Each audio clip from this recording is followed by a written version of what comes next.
આજે આપણે ખાટું મીઠું અને ચટપટું અને ટેસ્ટી શાક બનાવીશું અને એકદમ ઝટપટ બની જશે. તો આ છે કાચા ટામેટાં. કાચા ટામેટાં શિયાળાની સિઝનમાં જ મળતા હોય છે. પાકા તો બારે માસ આવતા હોય છે, પણ કાચા અત્યારે જ આ સિઝનમાં જ મળતા હોય છે.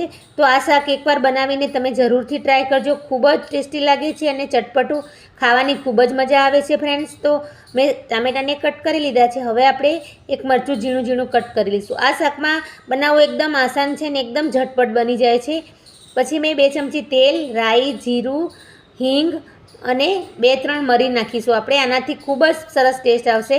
પછી 1 ચમચી હળદર નાખીને ટામેટાં એડ કરી દઈશું અને પછી બધું મિક્સ કરી અને આપણે એની અંદર રેગ્યુલર મસાલામાં મીઠું સ્વાદ મુજબ, 1 ચમચી મરચું પાવડર, 1 ચમચી ધાણા જીરું પાવડર અને 2 ચમચી ગોળ નાખી અને મિક્સ કરી અને આપણે એનું ઢાંકણ બંધ કરી દઈશું.